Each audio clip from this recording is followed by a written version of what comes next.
So let me put a quote to you from the book, where you say there are whole disciplines in universities forthrightly hostile towards men. These are the areas of study dominated by the postmodern stroke neo-Marxist claim that Western culture in particular is an oppressive structure created by white men to dominate and exclude women. But then I want to put minorities too dominate.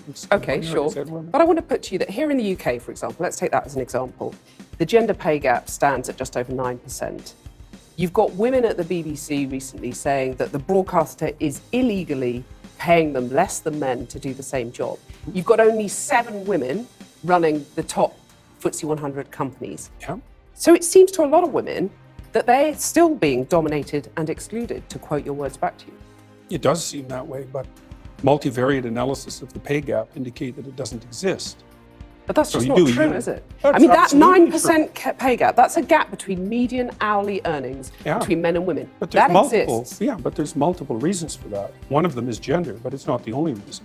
Like if you're a social scientist worth your salt, you never do a univariate analysis. Like you say, well, women in aggregate are paid less than men. Okay, well, then we break it down by age, we break it down by occupation, we break it down by interest, we break it down by personality. But you're saying basically it doesn't matter if women aren't getting to the top, because that's what's skewing that gender pay gap, isn't it? You're saying, well, that's just a fact of life. Women aren't necessarily going to get to the top. No, I'm not saying it doesn't matter either. You're saying it's a fact of life. There are multiple reasons for it. Yeah, but those reasons, why should women put up with those reasons? Why should women be content I'm not not saying to that get they to the should top? put up with it. I'm saying that the claim that the wage gap between men and women is only due to sex is wrong, and it is wrong. There's no doubt about that. The multivariate analysis have been done. So I can give you an example. You keep on talking about multivariate analysis. Let me give you an example. I'm saying that 9% pay gap exists. Yeah. That's a gap between men and women. I'm not saying why it exists, but it exists. Now, if you're a woman, that seems pretty unfair. You have to say why it exists. But do you agree that it's unfair? If you're a woman... Not necessarily. And on average, you're getting paid 9% less than a man. That's not fair, is it? It depends on why it's happening. I can give you an example. Okay. There's a personality trait known as agreeableness. Agreeable people are compassionate and polite. And agreeable people get paid less than less agreeable people for the same job. Women are more agreeable than men. Again, a vast generalization. Some women are not more agreeable than men. Yes, that's true, but that's right. And some women get paid more than men. So you're saying that by and large, women are too agreeable to get the pay rises they deserve? No, I'm saying that that's one component of a multivariate equation that predicts salary. It accounts for maybe 5% of the variance, something like that. So surely you need about another 18 factors, one of which is gender. And there is prejudice, there's no doubt about that, but it accounts for a much smaller proportion of the variance in the pay gap than the radical feminists claim. Okay, so rather than denying the pay gap exists, which is what you did at the beginning of this conversation, shouldn't you say to women, rather than being agreeable and not asking for a pay rise, go and ask for a pay rise? Make yourself disagreeable with your boss. Oh, definitely, there's that. But I also didn't deny it existed. I denied it existed because of gender. Okay. See, because I'm very, very, very careful with my words. So the pay gap exists, you accept that, but you're saying, I mean, the pay gap between men and women exists, but you're saying it's not because of gender, it's because women are too agreeable to ask for pay rises. So it's one of the reasons. Okay, one of the reasons. So why not get them to ask for a pay rise? I've done that, I've done that many, many times in my career. And they just I've counseled. Oh, they do it all the time. So one of the things that you do as a clinical psychologist is assertiveness training. So you might say, often you treat people for anxiety, you treat them for depression. And maybe the next most common category after that would be assertiveness training. And so I've had many, many women, extraordinarily competent women in my clinical and consulting practice. And we put together strategies for their career development that involve continual pushing, competing for higher wages, and often tripled their wages within a 5-year period. Teaching them how to negotiate. Of course. So do you agree that you would be happy if that pay gap was eliminated completely? Because that's all the radical feminists are saying. It would depend on how it was eradicated and how the disappearance of it was measured. And you're saying if it's at the cost of men, that's a problem? Oh, there's all sorts of things that it could be at the cost of. It could even be at the cost of women's own interests. So Because they might not be happy if they get equal pay. no, because it might interfere with other things that are causing the pay gap that women are choosing to do. Like having children. Well, or choosing careers that actually happen to be paid less, which women do a lot of.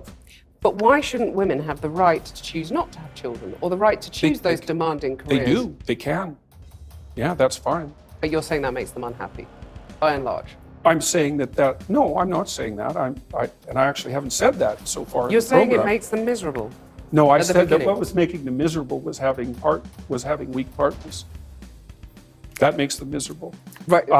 I would say that many women around the age of, I would say between 28 and 32, have a career family crisis that they have to deal with.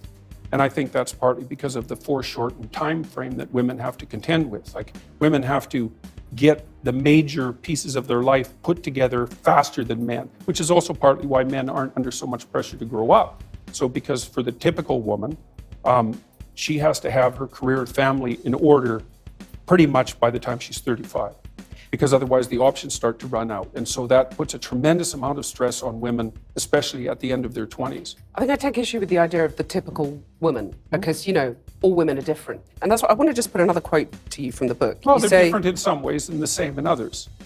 okay, you say women become more vulnerable when they have children. Oh, and yes. you talked in one of your YouTube interviews about crazy harpy sisters. So, simple question. Is gender equality a myth in your view? Is that something that's just never going to happen? It depends on what you mean by equality. You know, Being if treated you mean fairly, men and women, getting the same opportunities? fairly, we could get to a point where people were treated fairly or more fairly. I mean, people are treated pretty fairly in Western culture already, but we could. But they're improve really that. not, though, are they? I mean, otherwise, why depends. would there only be 7 women running FTSE 100 companies in the UK? Why would there still be a pay gap, which we've Oh, well, discussed that's at easy. length? It's easy to Why are answer women that at the question. BBC saying that they're getting paid illegally less than men to do the same job? Well, let's- That's not fair, Well, is let's it? go to the first question. Those are complicated questions. Seven women. Repeat that one. There's 7 only women running the top FTSE 100 companies in the UK. Well, the I mean, first that's not question fair. might be, why would you want to do that? Why would a man want to do it? I Well, mean, there's a lot of money. there's It's an interesting There's a job, certain you know? number of men, although not that many, who are perfectly willing to sacrifice virtually all of their life to the pursuit of a high-end career. So they'll work. These are men that are very intelligent. They're usually very, very conscientious. They're very driven. They're very high energy. They're very healthy. And they're willing to work 70 or 80 hours a week, nonstop, specialized at one thing to get to the top. So you're saying women are just more sensible. They don't want that because it's not a nice life. I'm saying that's part of it, definitely. And so I work So you for... don't think there are barriers in their way that prevent them getting to the top Oh, of there those are some companies? barriers, yeah, like men, for example. I mean, to get to the top of any organization is an incredibly competitive enterprise. And the men that you're competing with are simply not going to roll over and say, please take the position. So let me come back to my absolute question. all-out warfare. Is gender equality a myth? I don't know what you mean by the question. Men and women aren't the same, and they won't be the same. That doesn't mean they can't be treated fairly. Is gender equality desirable? If it means equality of outcome, then almost certainly it's undesirable. That's already been demonstrated in Scandinavia. Because in What do Scandinavia... you mean by that? Equality of outcome is undesirable. Well, men and women won't sort themselves into the same categories if you leave them alone to do it off their own accord. I've already seen that in Scandinavia. It's 20 to 1 So- female nurses to male, something like that. It might not be quite that extreme, and approximately the same male engineers to female engineers. And that's a consequence of the free choice of men and women in the societies that have gone farther than any other societies to make gender equality the purpose of the law. Those are ineradicable differences. You can eradicate them with tremendous social pressure and tyranny, but if you leave men and women to make their own choices, you will not get equal outcomes. Right, so you're saying that anyone who believes in equality, whether you call them feminists, call them whatever you want to call them, should basically give up because it ain't going to happen. Only if they're aiming at equality of outcome. So you're saying give people equality of opportunity, that's fine. It's not only fine, it's eminently desirable for everyone, for individuals and for society. But still women aren't going to make it. That's what you're really It saying. depends on your measurement techniques. They're doing just fine in medicine. In fact, there are far more female physicians than there are male physicians. There are lots of disciplines that are absolutely dominated by women. Many, many disciplines, and they're doing great. So Let me put something else to you from the book. You say the introduction of the equal pay for equal work argument immediately complicates even salary comparison beyond practicality for one simple reason. Who decides what work is equal? It's not possible. So the simple question is, do you believe in equal pay? well, I made the argument there. It's like it depends on So who you don't defines believe it. in equal pay? No, I'm not saying that at all. Because a lot of people listening to you will just say, I mean, are we going back to the That's dark because ages they're actually here? not listening. They're I'm just listening very projecting carefully, what and they I'm think. hearing you basically saying women need to just accept they're never going to make it on equal terms, equal outcomes is how you defined it. No, I didn't If say I was that. a young said that woman equal- watching that, I would go, well, I might as well just go and play with my Cindy dolls I and give didn't up say trying that. at school because I'm not going to get the top job I want because said there's that someone e- sitting there saying it's not possible I and it's said not that desirable, equal it's going to make outcomes you aren't miserable. desirable. That's what I said. It's a Yeah, bad it's not social desirable. goal. I didn't say that women shouldn't be striving for the top or anything like that, because I don't believe that for a second. Striving for the top, but you're going to put all those hurdles in their way, as has been in their way for centuries, and No. that's fine. You're saying that's no. fine. No, I really The think patriarchal I system really is think just that's fine. silly. I do. I think that's silly. I really do. I mean, look at your situation. You're hardly unsuccessful. Yeah, and I have How do battled you quite manage hard to get where I've got Exactly. to. Good So for that's you. okay. Battling is good. This is all It's about the inevitable. fight.